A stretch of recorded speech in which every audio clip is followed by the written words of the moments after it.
to an end after the death of their last influential and powerful emperor. Here are the list of Mughal emperors who ruled India. In this, Aurangzeb was the last powerful Mughal ruler. After him, none of them were that influential. However, Bahadur Shah Zafar was the last emperor till 1857. So we can say that the Mughal Empire officially came to an end by 1857. Nevertheless, situation changed right after the death of Aurangzeb, so that's where the real story starts. One more thing you need to remember here is that the Europeans had already discovered India way before Mughal invasion. Mughal era started in 1526 with Babur being the first emperor. If you remember Vasco da Gama, a Portuguese explorer, he was the first European to discover the sea route to India in 1498. He went to the harbour in Calicut, which is now Kozhikode, on the Malabar coast. There they had set up their first trading post. Moments back I said that Aurangzeb was the last powerful Mughal ruler, but he died in 1707. We'll now put this date on the timeline. Now, as soon as a powerful influential ruler died, all of his governors, who were also known as Subedars and the big zamindars, they all slowly started dividing because it is now beneficial for them to establish their own small regional kingdoms so that they can be the king. It's like now the emperor is dead, so forget Delhi, forget the center, no one cares what's going to happen. Let's get back to our regional places and establish our own rule. Things of that sort were happening. Now we have the dates 1707 and 1498. Let's get to know what happened in between. At 1498, Portuguese came to India, they came to Calicut. After the Portuguese, the Dutch fleet arrived in Pulicat in 1595. Then came the British, who landed in Surat in 1608. After them, the Danish came to Tranquebar in Tamil Nadu in 1660. And at last, the French came to Pondicherry in 1664. They all were collectively called as European traders. Cool, now that we have the dates on the timeline, let's understand how the British arrived in India, because that's what we are interested in. So you see, everyone arrived at different locations. Since Portuguese came to India almost 100 years before any of the European traders, they had more number of trading posts compared to other European traders. Let's understand how the British arrived in India, because that's what we are interested in. So it all started in 1600. The English company acquired a charter from the then ruler of England, Queen Elizabeth I. Charter means a written legislative paper of a country. So Queen Elizabeth I signed a paper where she gave, in particular, this English company complete individual right to trade with the eastern countries. Now with this charter, the company went to the eastern side through ocean route, looking for new lands from which it could buy goods at cheap price and carry them back to Europe to sell at higher prices. Basically, they wanted to be the loan shark. And why so? Because as per the signed charter, no other English trading company could trade. But then, if you look at the timeline, there are other European traders that already arrived in India before the British, like the Portuguese and Dutch. So that means Britain was not alone. While they didn't see any competition from their own country, but their competition were the other European traders. Remember this. Okay, now that everyone has arrived on the scene, there comes a big problem. All these European trading companies were interested in buying the same products, and that was fine qualities of cotton and silk. Apart from silk, they were also interested in spices like pepper, cloves, cardamom and cinnamon. These all had huge market demand in Europe. So they all had a plan to take it back to European market and sell it for higher prices to make huge profit. You see, now the Britain is no more the lone shark. There are other sharks in the competition. Now seeing this demand, the Indian traders who were selling these goods to them, they increased the prices of goods. And that's an obvious demand price economics. If the demand is high, naturally the prices would go up. This in turn affected the profit margin of these European traders. So instead of finding different ways to minimize the cost, the only reasonable solution they could think of was to eliminate their competitors. Now you see, these sharks are fighting among themselves. This led to fierce battles between these European trading companies. All throughout the 17th and 18th centuries, that is from 1600 to 1700, they regularly sank each other's ships, blocked routes, and prevented rival ships from moving with supplies of goods. They even fortified their posts, meaning they built big walls to protect their trading post. Now here's the funny thing, when you fortify your trading post and try to maximize your profits in foreign location, who else is going to have a problem? Let me ask this question in a different manner so that you understand better. If there are 2 or 3 guests who came to your home and they are fighting with each other constantly, they are building walls of separation on your property, who is going to get pissed? It's going to be you. Similarly, the local rulers were getting angry. This led to intense conflict with local rulers. So now we have the European traders fighting with each other, then the local rulers are fighting with them, and these traders in return are fighting with the rulers. The English company had to then start politics, and it was difficult to separate politics from trade. I think you understand why politics was necessary. This kept on going till 1651, when they finally decided to set up their first English factory on the banks of River Hooghly. Now this was an important step for the British because prior to this they only had a trading post, and now they actually built a fully equipped factory with warehouses to stock their supplies and also offices where the company officials would sit. As trade expanded, the company persuaded merchants and traders to come and settle near the factory. By 1696, it began building a fort around the settlement. 2 years later, in 1698, it bribed Mughal officials into giving the company zamindari rights over 3 villages. One of the villages was Kalikata, which is known today by the name Kolkata. Keeping in mind, the Mughal emperor during this time was Aurangzeb. The English company also persuaded Aurangzeb to issue a farman. A farman is a royal order, like how the English acquired a charter in the beginning from the Queen. So farman is similar to that. In fact, they even acquired a farman from the Emperor Jahangir while setting up their first trading post in Surat. So this farman that they wanted from Aurangzeb had a condition that would give the company the right to trade duty free. Now you do understand this would cause enormous loss of revenue for Bengal, but the company did not care. In fact, they went for more and more concessions and wanted more privileges. Now I'll tell you where they actually wanted more of such privileges. So the main objective of the company was to buy goods and ship it back to the European market to earn profit. This was the initial main goal. But then it would be naive to say that the company had all loyal officials and that they were doing all fair trade. No, it had many corrupt officials who were doing private trade. Many of the officials about whom we will read further, because it is interesting to know they made millions of pounds and lived a lavish lifestyle back in England by doing private trade. So we just read that the officials of the company who were carrying on private trade on the side were not paying any tax. Now this was causing heavy loss of revenue to the Bengal government. If you look at the timeline, we are now somewhere in the beginning of the 18th century, that is 1700. And then in 1707, the Mughal Emperor Aurangzeb died. This is an important milestone because from here situation changed drastically. You remember in the beginning I said Aurangzeb was the last powerful Mughal emperor. So after his death, Bahadur Shah I was the next Mughal emperor. But he was not that powerful. And the reason we can draw such a conclusion is because of the fact that after the death of Aurangzeb, all the regional Nawabs wanted to execute their power and authority in their respective regions. So this clearly tells us that Bahadur Shah I was not as influential as Aurangzeb. After Bahadur Shah I, his son Jahandar Shah, and after him Farrukhsiyar became the emperor. In a moment I'll tell you the role of Farrukhsiyar.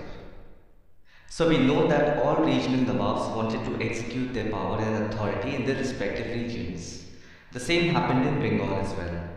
Murshid Quli Khan was the Nawab of Bengal from 1717 to 1727, and he was also the first Nawab of Bengal and a strong ruler. And I've also told you that the company was doing unfair trade as well as tax-free trade, and it was causing huge revenue loss to the Bengal government.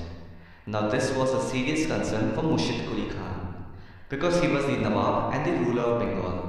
So naturally this behavior of the company was making the Nawab angry. Now the Nawab of Bengal had to show the English company who the real boss is. because now the Mughal emperor was Farrukhsiyar, and after Aurangzeb, none of them were powerful enough to defend the English. So clearly Murshid Quli Khan had to take matters in his own hands because he was the Nawab of Bengal. He had to defend his region, and this led to serious conflicts between the company and the Nawab of Bengal. Murshid Quli Khan eventually died in 1727, and he also had successors just like any other ruler. But I want you to know that there were only 3 Nawabs, including Murshid Quli Khan, who were strong rulers of Bengal. Otherwise, if we go on to talk about each and every person's detailed account, then history becomes a never-ending subject. So fast forward to the next strong ruler, Aliwardi Khan. He became the Nawab in 1740. He ruled for almost 16 years, and in his 16 years of power, he was mostly engaged in various wars against the Marathas. Because Maratha was another empire in India who wanted to establish their rule just like the Mughals. In fact, they are also credited to a large extent for ending the Mughal rule in India. Anyways, back to the storyline. Towards the end of Aliwardi Khan's 16 years of power, he turned his attention to rebuilding and restoring Bengal, and that's when his focus shifted to the English company. And then even he died in 1756.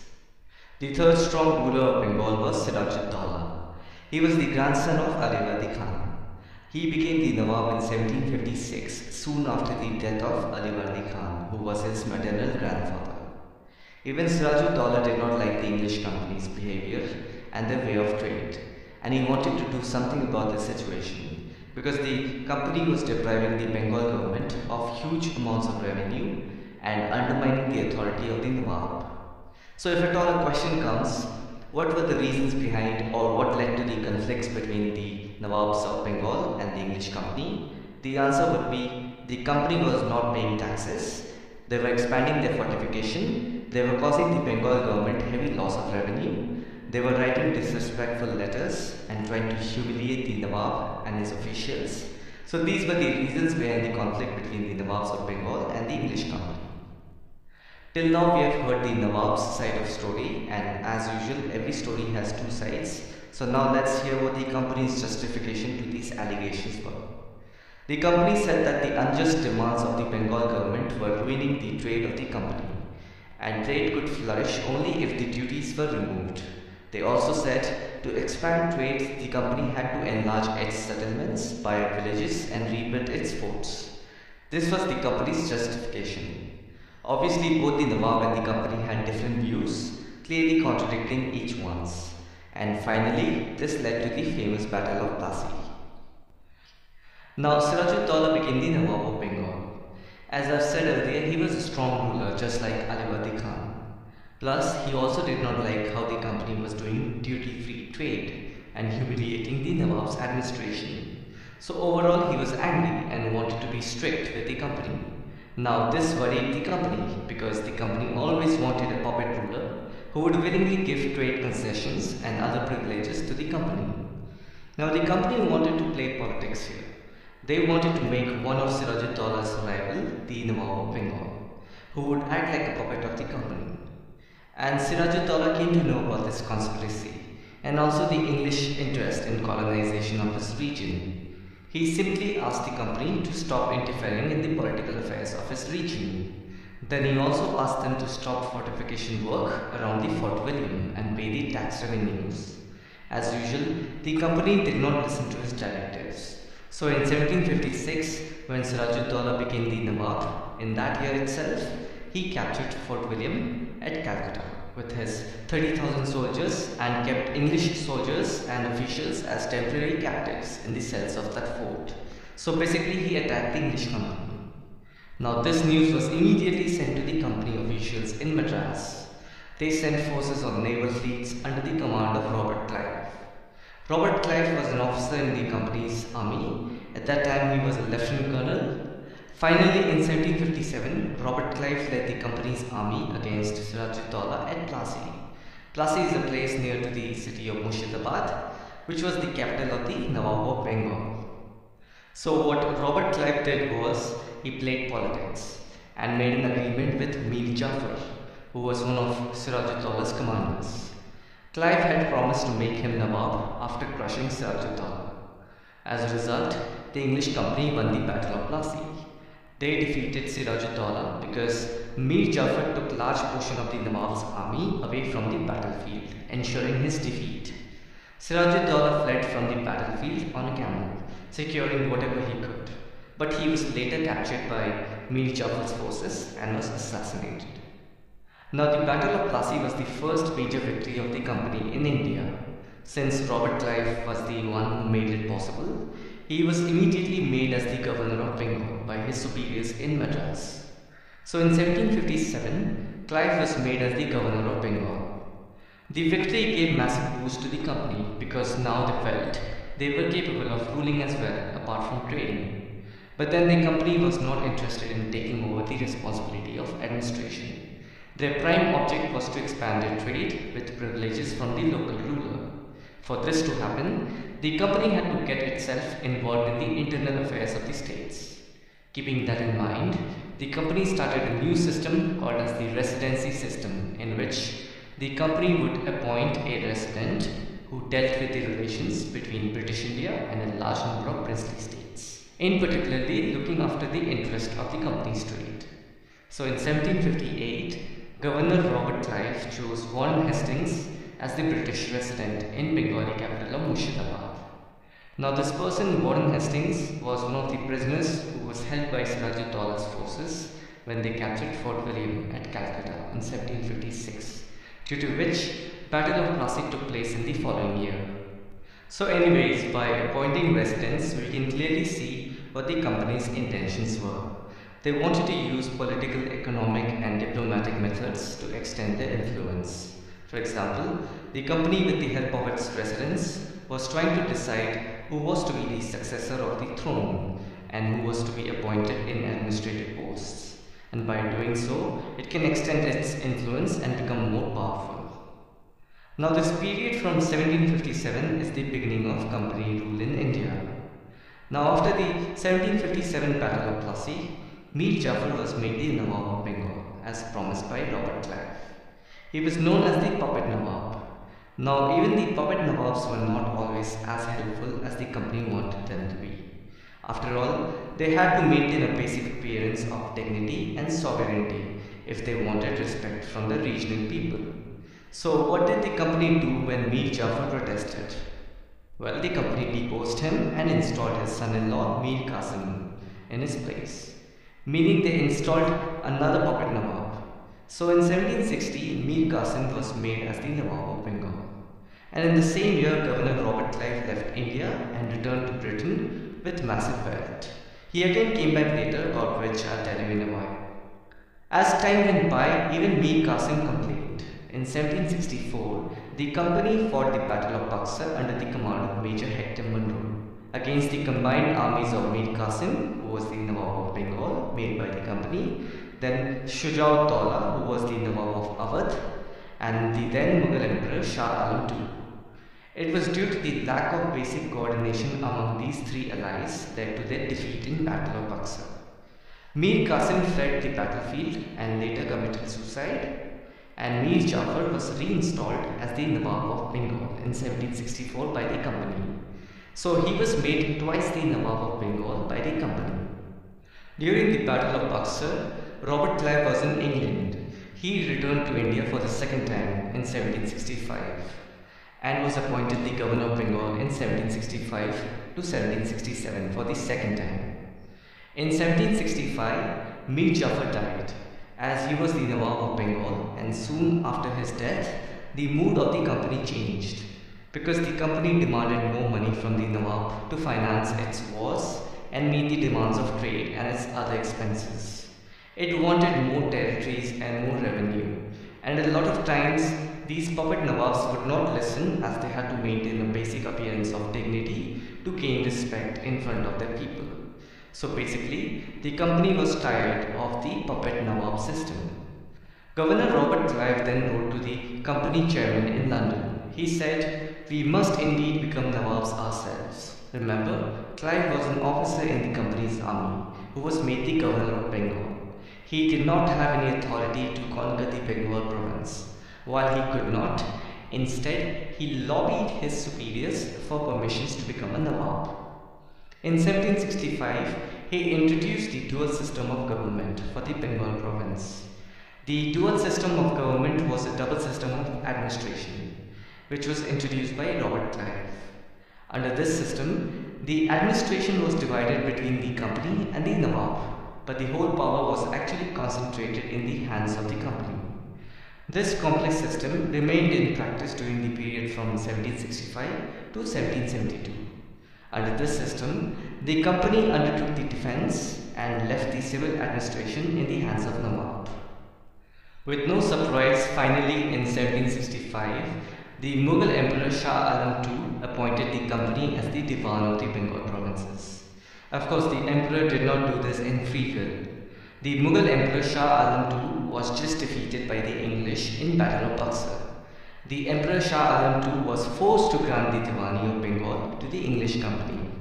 As a Diwan of Bengal, the company got the right to collect taxes on behalf of the emperor from the eastern province of Bengal, Bihar and Orissa.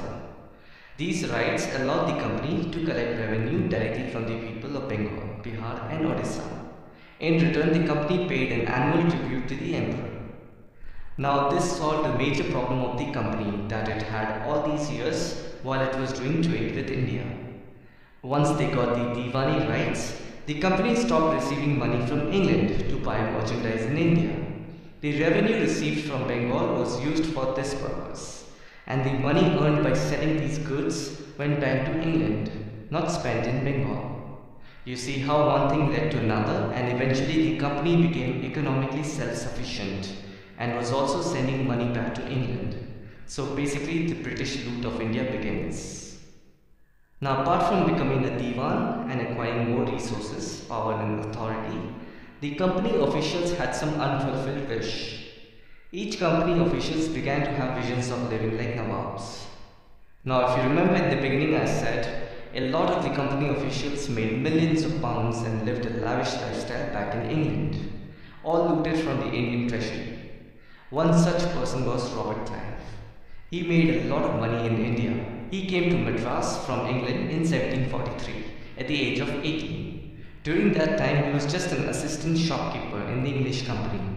Later, he joined the company's army branch as an officer. Because of his contribution and success in wars between other European traders, then the Battle of Plassey, he was made the governor of Bengal twice. First in 1757 and second in 1764.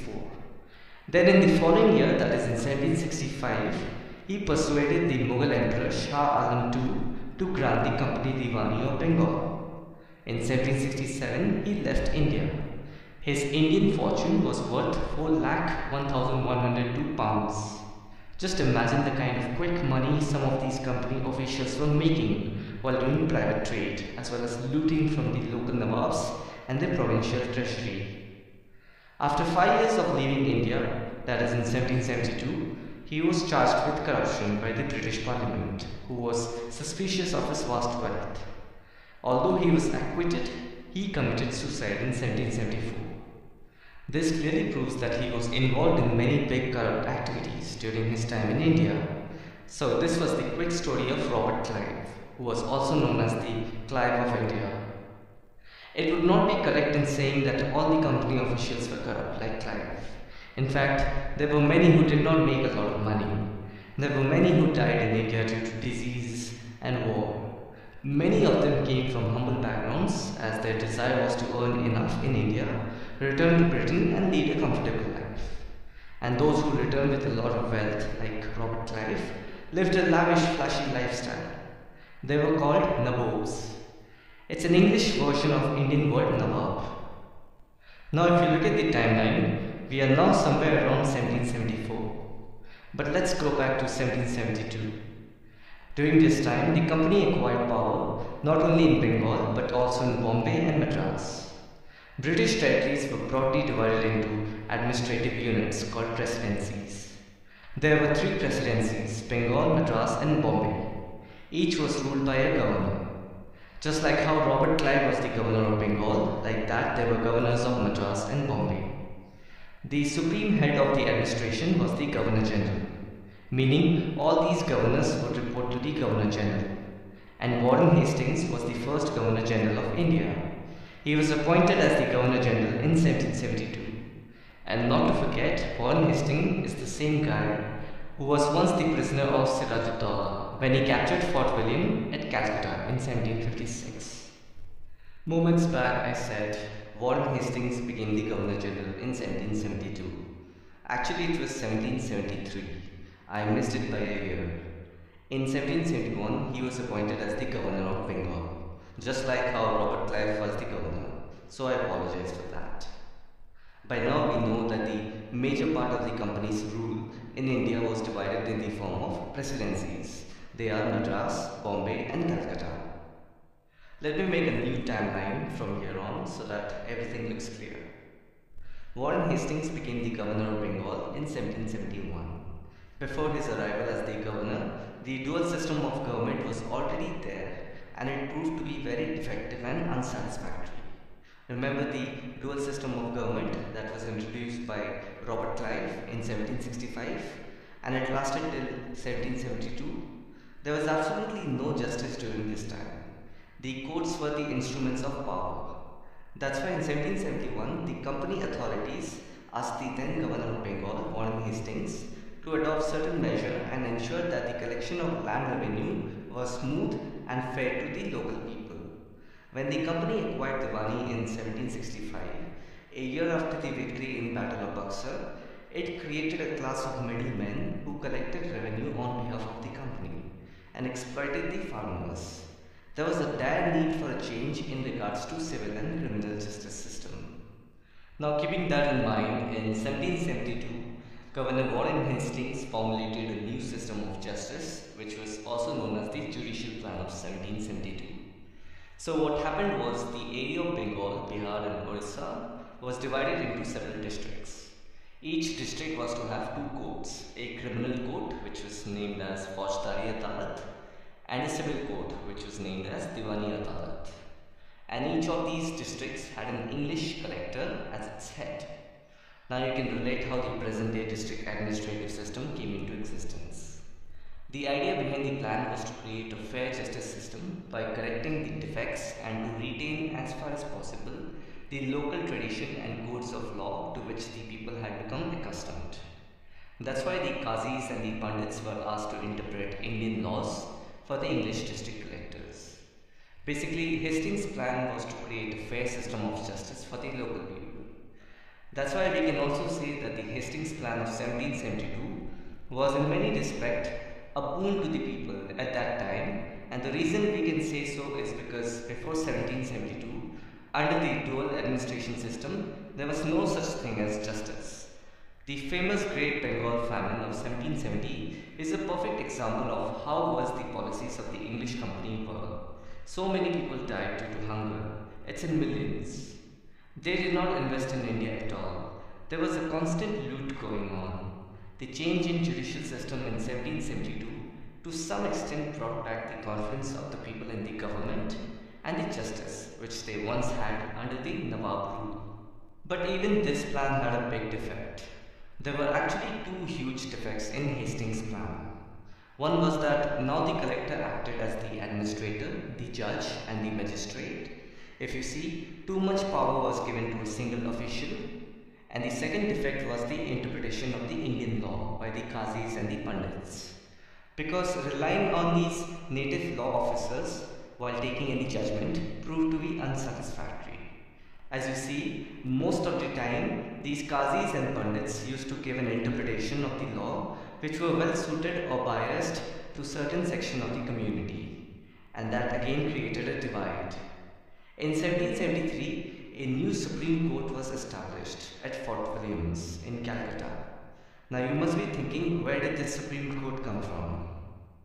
Now if you recollect from the previous video, in 1772, Robert Clive was charged with corruption by the British Parliament because of the massive wealth he had acquired while he was in India. Because of that, the British Parliament was facing a dilemma. It was concerned about the management of the company's rule in India.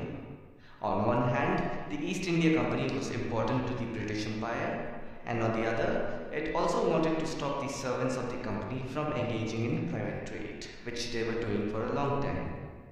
Now, in order to deal with this situation, the British Parliament came up with an act or a law for establishing certain rules and regulations for the better management of the company affairs in India. That's how the Regulating Act of 1773 was established. We'll put this date on the timeline. Now this act also laid the foundations for a centralized administration in India. That's how the Governor General position was created. Since Bengal was the most important presidency, Governor of Bengal, Worran Hastings, became the obvious choice for the Governor General position. That's how the Governor of Bengal, Worran Hastings, became the first Governor General of British India in 1773. Now this Regulation Act of 1773 also created a new Supreme Court, about which we spoke about moments ago. So the 1772 Judicial Plan of Worran Hastings, with support from the Regulation Act of 1773 of the British Parliament, made way for the establishment of the first Supreme Court in India, and also gave a promotion to Worran Hastings by making him the first Governor General of British India. So now Worran Hastings became the first Governor General of British India in 1773, and that made him an important figure who played a significant role in the expansion of company power. So if you see, till now we only saw most of the East India Company's actions in Bengal. Not to forget, the company had strong presence in Madras and Bombay provinces. Hence, it also means that the company had a similar intention of acquiring more and more territories and expand the company rule, just like how it did in Bengal. One such place was the South Indian state of Mysore. The company branch in Madras strongly wanted control over Mysore because it controlled the profitable trade of the Malabar coast, where the company purchased pepper and cardamom. Plus, even the rulers of Mysore had anti-European views, so acquiring Mysore would turn out to be lucrative for the company. Look at this map and see how much of land was controlled by the Mysore kingdom. The company fought 4 wars against the Mysore kingdom under the name Anglo-Mysore War. The first Anglo-Mysore War was fought in 1767 to 1769 under the leadership of Hyder Ali. The company took the help of Nizam of Hyderabad, but the Nizam ended up helping the Sultan, and the company lost the war, almost losing Madras. The second Anglo-Mysore War was fought between 1780 to 84, but this time it was under the leadership of Tipu Sultan, who was the son of Hyder Ali. Hyder Ali died in 1782, that's why Tipu Sultan had to fight 3 out of 4 wars with the company. The second war was a bloody battle, and again the company lost. Tipu Sultan retook Mangalore from the British and totally stopped the export of sandalwood, pepper and cardamom through the ports of his kingdom, and this allowed local merchants from trading with the company. So in a way, nobody actually won, it was a draw. The third Anglo-Mysore War was fought between 1790 to 1792. It was again under the leadership of Tipu Sultan, but this time France was an ally of Mysore. Tipu Sultan established a close relationship with the French in India and modernized his army. Together, they invaded Travancore, which was British ally. Mysore lost its capital, Seringapatam, to the company. So here the company won and they acquired the capital city of Mysore. In this picture, you can see how British took away 2 of Tipu Sultan's sons as hostage. The fourth and the last Anglo-Mysore War was fought in 1799. In this, Tipu Sultan died because the East India Company saw the alliance of Mysore and the French as a threat. Napoleon Bonaparte was a French military leader. He was posted in Egypt during 1799, and even the British had a presence in Egypt. So Tipu Sultan wrote letters to Napoleon, and in return Napoleon assured his support to Tipu against the British in India.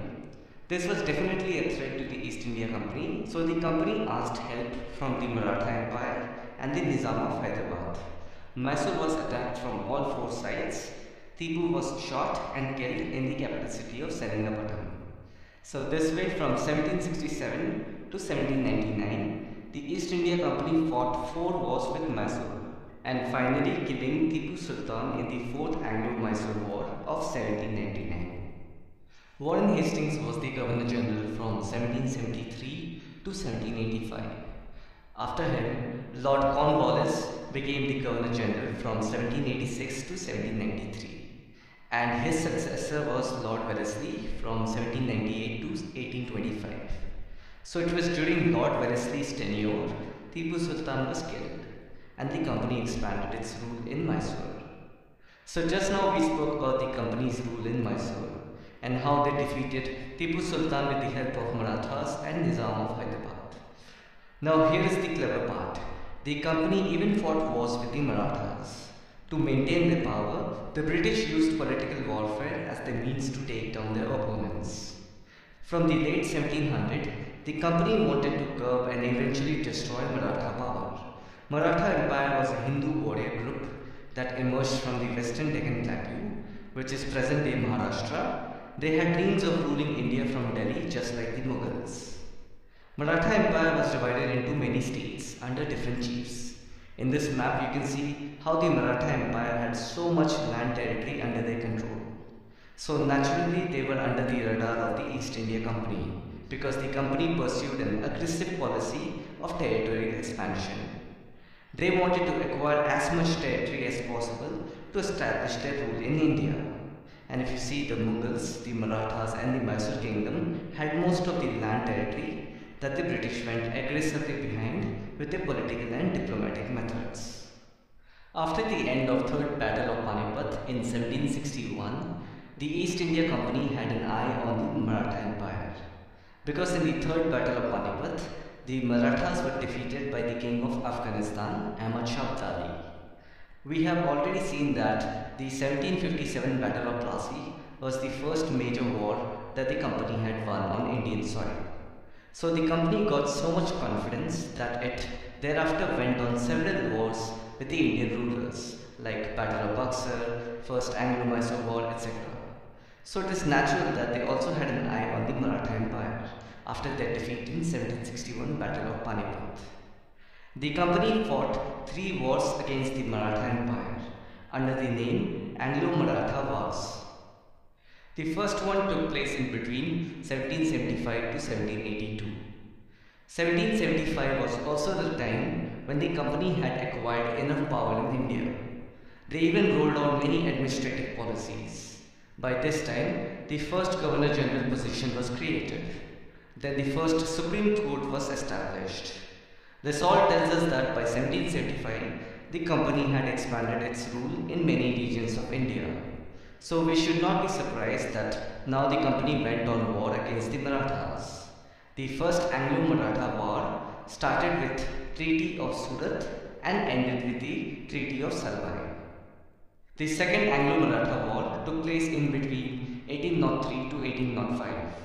It ended with the British acquiring several parts of Odisha.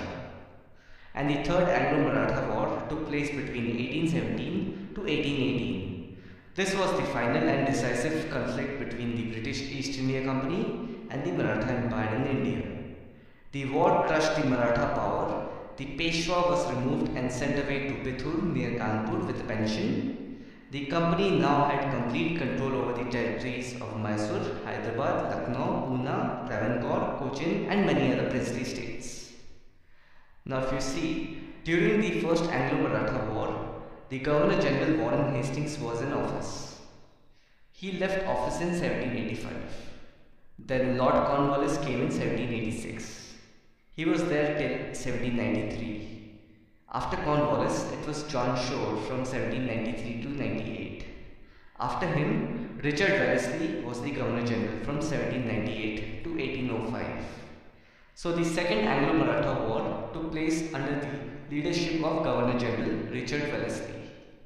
And he left office as soon as the battle got over. And in the third Anglo-Maratha War, Francis Hastings was the Governor General. So don't mistake him with Warren Hastings. They both have the same last name, but they are two different people. If you look at the timeline, so far the company went to war against so many rulers, and the victories behind these wars gave enough confidence to the company that now the company claimed that its authority was supreme. That means its power was greater than that of any Indian states. Now in order to be a supreme power, the company had to take a step towards bringing the Indian kingdoms within the boundary of the British political power, basically annex them. Meaning of the word annex is to join or add. So to add the Indian states, the company came up with a policy called Subsidiary Alliance. According to the terms of this alliance, Indian rulers were not allowed to have their own independent armed forces.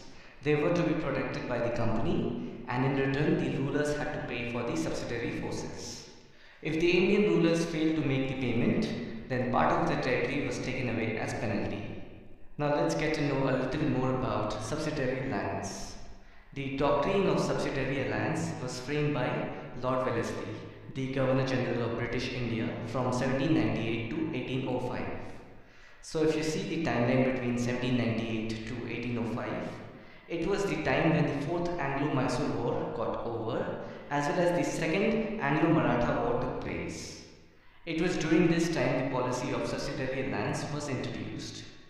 And if you want an exact date, as in which year exactly it was introduced, then I believe it had to be in 1799, when the company won the 4th Anglo-Mysore War, in which Tipu Sultan was killed. Because soon after that war, the Mysore kingdom was placed under the Wadiyar dynasty.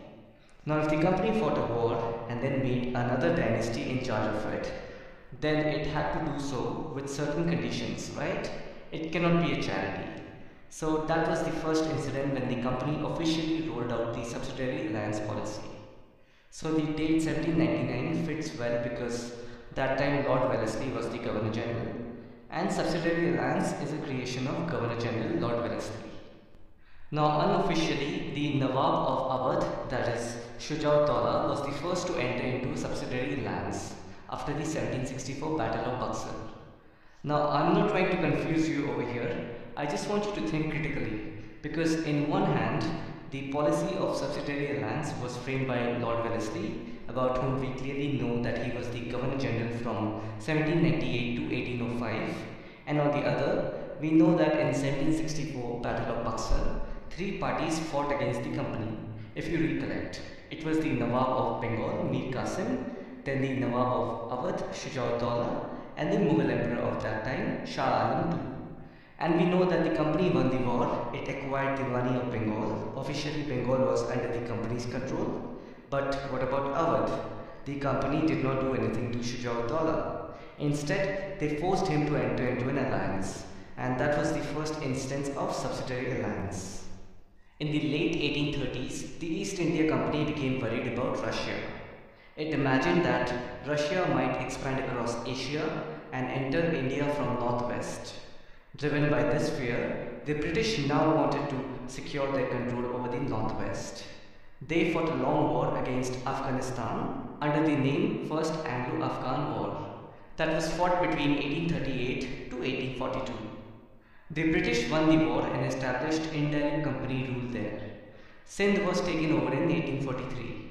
Next in line was Punjab, because if you see, it clearly lies in the boundary. But the presence of Maharaja Ranjit Singh held back the company.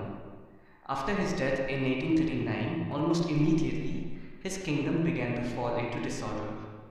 2 wars were fought with the Sikh kingdom under the name the First Anglo-Sikh War and the Second Anglo-Sikh War. The First Anglo-Sikh War was fought between the Sikh Empire and the East India Company between 1845 and 1846. It resulted in partial domination of the East India Company in the Sikh kingdom. Although the Sikh army was weakened by the war, British interference in the Sikh government led to the Second Anglo-Sikh War within 3 years. The Second Anglo-Sikh War took place in 1848 and 1849. It resulted in the subjugation of the Sikh Empire and the annexation of the Punjab, and what subsequently became the Northwest Frontier Province by the East India Company. Henry Hardinge was the Governor General during the time of the First Anglo-Sikh War, and Lord Dalhousie was the Governor General during the Second Anglo-Sikh War. Soon after the end of Second Anglo-Sikh War, Governor General Dalhousie introduced a policy that came to be known as Doctrine of Lapse. This policy was an upgraded version of Subsidiary Alliance policy because, if you remember, in Subsidiary Alliance, the Indian rulers were not allowed to have their own forces. They were forced to depend on the company forces for any kind of protection, and that too in exchange of payment. And according to this new policy of Doctrine of Lapse, if an Indian ruler died without a male successor, his kingdom would lapse and would become part of company's territory. One kingdom after another was annexed simply by applying this new policy. For example, Satara district of Maharashtra was took over in 1848, then Sambalpur state of Odisha was taken over in 1850, then Udaipur was taken over in 1852, followed by Nagpur in 1853, and then Jhansi in 1854. The famous story of Jhansi Ki Rani tells us about how she was ordered to leave the palace and fort of Jhansi because her son Damodar Rao was adopted and was not her biological son. So the East India Company applied the Doctrine of Lapse policy and took over her state and territories. And finally in 1856 the company took over the states of Awadh. Remember, Awadh was already an alliance of the company, but in 1856 the British took over Awadh. Governor General Lord Dalhousie said it was due to the misgovernance of the ruler Nawab Wajid Ali Shah, as he was not ruling properly. So to free the people from the misgovernment of the Nawab, the British had to take over the state. Wajid Ali Shah was 10th and the last Nawab of Awadh. He held the position for 9 years. The British humiliated the Nawab and he was removed and sent to Kolkata on a pension. Seeing this, it enraged the people of Awadh, who later joined the Great Revolt that broke out in 1857. This revolt was also known as the Sepoy Mutiny and also India's first struggle for independence. The revolt of 1857 saw the end of the East India Company's rule in India. On August 2, 1858, the British Parliament passed the Government of India Act 1858. Under this act, the company was formally dissolved and its ruling powers over India were transferred to the British Crown. In other words, from here on, the era of the new British Raj started, which lasted until partition of India in 1947, about which we will learn in a separate video. I hope you found this video informative. If you like this video, give it a thumbs up and let me know your thoughts in the comment section. Thanks for watching and I'll see you in the